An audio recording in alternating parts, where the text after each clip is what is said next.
It would not be a pink ODI without women. Remember, that is the actual initiative. Alert, being alert about a breast cancer. Now, of course, now we are joined by Proteus. Guys, hey, happiness, Jens Ava. I'm joined by two Proteus and Clegg. Now, for those of you, just a quick reminder. They won, is it India, ne?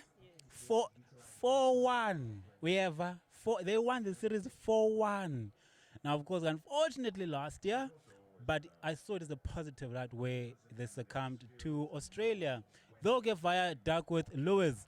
Now, that system there has almost used colorful language, but has inconvenienced a lot of nations and teams. Yes, no? All right. But in any case, I will let you guys introduce yourselves. Okay. Hello, guys. My name is Dumisi Kukune, and I'm a medium fast bowler, and play for the Proteas.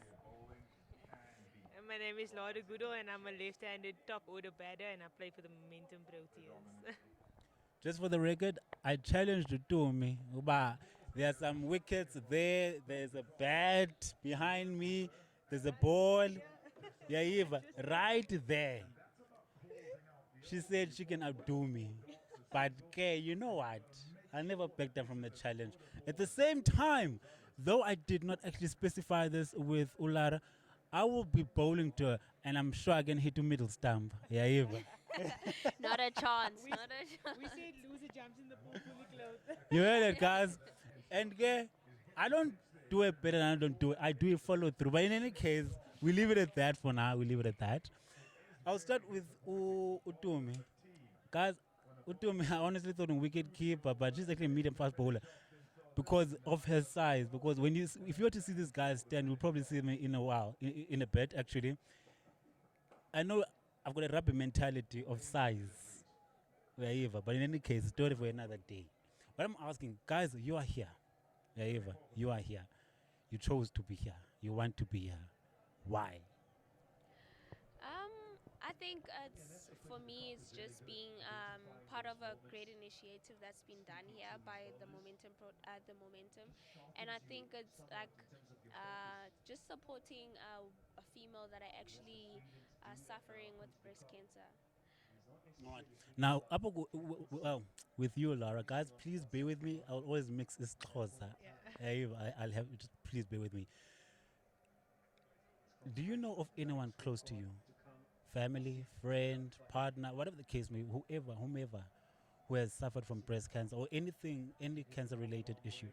Yes, definitely. I mean, my mother's aunt suffered with breast cancer. She had I don't know what they call it, a double something. She got her breast removed and stuff like that. So it is quite close to home. So it hit my family quite hard over the years. And yeah, she's okay now, but I mean, she still has her daily struggles and stuff like that. And she's had a few relapses and all those things. So it is something that affects my family directly, which is why today's initiative is something that I couldn't turn down. But now, in that being said, Lauren, for you psychologically, I mean, you are also a well-renowned batswoman rather. Yes, Yeah. that's the correct term. Yeah. Psychologically, how would have that affected you, and how did you actually overcome that daily struggle of seeing your mom struggling in such a case where you feel helpless? At the same time, you're also wondering probably, would I also have inherited? Uh, Fortunately, it was my mother, but it was my mother's aunt. So, but it is like I have a very tight knit family, so it's something that did affect me very much directly. And it was quite a struggle in the beginning. And to be honest, in the beginning, I didn't really understand what was going on because I was quite young when it did happen. And then my mother sat me down and she was like, "No, this is what's wrong with your auntie and this, that, and the other." And I was like, "Oh, okay." And then as I grew up, I grew to understand it more. And then I was like, "Ooh." Okay, you know what I mean? Then when I saw this initiative come along, like I said, like I previously said, it's not something that I can refuse to be a part of. It is something that obviously affects us as women directly, and which is why we are for causes like this today. Now, let me move on to Utumi. Your guys' environment is mostly obviously women because obviously it's a female team. How much education do you guys actually have or awareness do you guys have generally about all things related to health amongst yourselves in the team? Yes, I mean, we don't really have much knowledge about our health, but our fitness trainer usually tries to tell us about what we should eat in order to avoid certain things, um, our fitness as well, saying maybe how much we should run a week. So, yeah, but I think we must start learning how to take care of ourselves, especially as women. I think we have a lot of health issues and we're not really aware of that. So I think we should start taking that seriously. Now, with your food, does that include amagwinya mhlambi that you must like do away with the escort? Even I know what that is, then you must know. Yes, I mean, I think for a person like me, I think my fitness trainer told me that I should start eating so that I can gain weight. But with other teammates, they need to maintain their weight. So it's kind of really difficult to say what to eat or It is dovela, man. You know what this dovela is? no.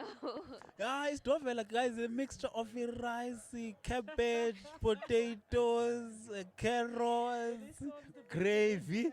Uyaiva? Yes. So for me, I think I try to eat as much as I can.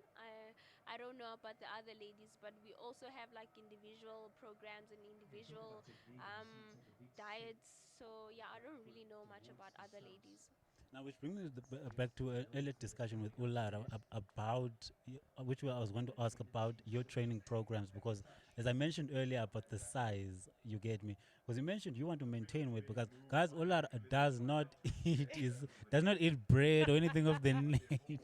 I'm not ridiculing this. I promise it's probably also a dietary requirement. But in that being said, how do you guys actually get to meet one another halfway, where you have things you do not eat and yet she still has to actually maintain, well, gain weight? I think that's where we have to be grateful for the caterers that cater for us on tours and stuff like that. There's such a huge variety for everyone because I mean not everyone's the same. So like I said, I have to maintain weight, Tumi has to gain weight, kind of thing. And it is quite personal. So a lot of the girls don't like to speak about it because I mean, if you someone that has to lose weight or whatever, you know, at being women like you feel self-conscious about it, and you look yourself in the mirror and you're like, oh no, I have to lose weight here, kind of thing. So it is, there's quite a spread. They put on quite a spread in our changing room, let's just say that. So there's options for everyone. There's spread for to me. And then there's protein and vegetables and stuff for me to eat. And I mean, that's where the girls know exactly, like we said, we have a strength and conditioning coach who's very particular about what he does. And he's very like, everything's quite personalized. And he's like, Laurie, you need to do this. To me, you need to do that. And it's up to you to follow it at the end of the day. He's not someone that's going to stand there with a stick and you know what I mean, be like, no, but you have to. But he's quite strict, and I mean, he puts in such a lot of hard work, so you don't really want to disappoint him at the end of the day. So I know that I need to maybe cut down on carbs, eat a lot more vegetables and protein and stuff like that. Whereas for to me, it's completely flipped. Just eating, Yeah, yeah. So Jeka. to me, just chicken, KFC. To me, is the one. You know what I mean?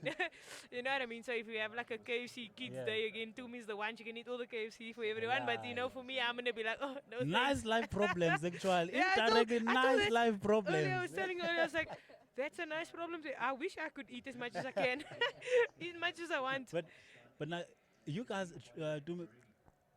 you guys travel quite a lot, right?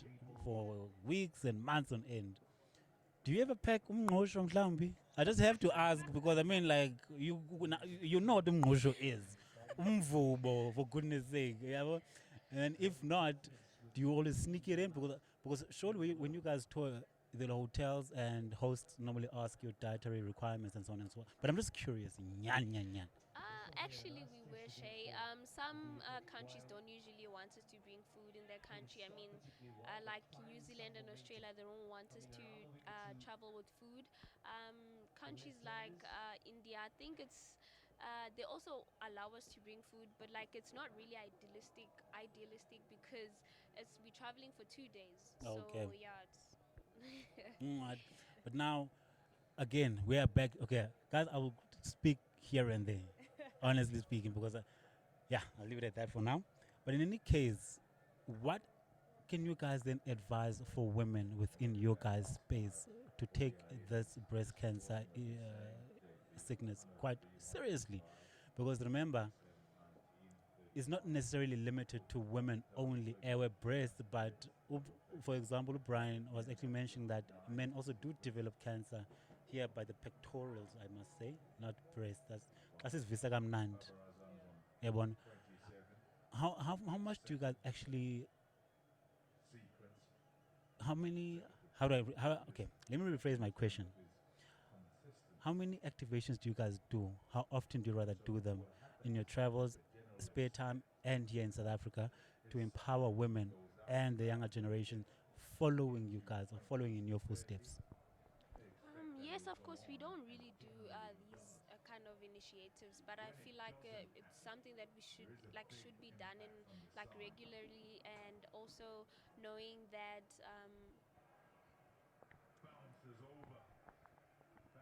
All right, it's okay. Utumi has lost her words. It's okay. A train of thought. It's okay. We'll come back to it now. Now, for someone who's been in the front line or experienced or witnessed, a sibling, how often do you actually go out there, just generally to empower those women that, some of them are unprivileged, some of them.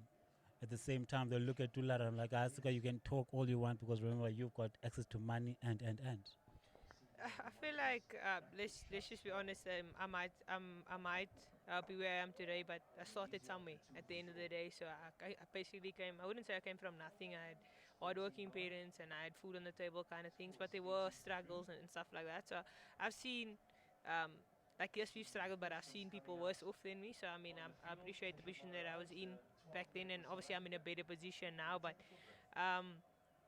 like I've just been my mother's a school teacher as well, so she works at an underprivileged school, so I've seen many things of people that struggle on a daily basis, and like just to inform them about stuff like breast cancer and cancer in general. They look at you like, oh, is that real? Like, is it a thing? And you have to kind of explain to them, no, but this is the issue. It's a real life issue. Yeah, up until it happens to them or someone close to them. Yeah, definitely. And I mean, like, for us, we have privilege of having access to private healthcare, and some people are not that privileged. And I feel like that's where, I mean, with private healthcare, you can kind of tackle anything, and Yes. but with public healthcare, that's another struggle that luckily I've never had to experience. And I don't know. I'm speaking for myself. I don't know about Tumi, Yes. but so. Just to kind of educate kids out there that it is a real issue, and if it does happen to you, you need to get yourself checked at least once a year. That's what I know. So I try and go once a year and get checked out completely. Um, but luckily, I have the privilege to do that, and not everyone has that. So that's why initiatives like today is important to raise money to get those people to get checked out. And if they need treatment, then so be it. No, definitely. Then, guys, in closing it off, bowler and women, sorry. Advise one of the bowlers, Andy Lepetlukwai, going forward after this pink ODI. Andile, my son, you just need to bowl straighter. Because what I've seen in the first and second ODI has been bowling a short and wide, and that's any batter's dream. So I just feel like Andile just a touch, because he's not the quickest in the world, let's be honest. He's not the KG Rabadas and the Lungi Ngiris and the Andrich Nokias who's actually the quickest.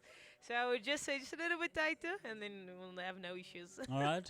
And then from a batsman perspective, how would you advise him?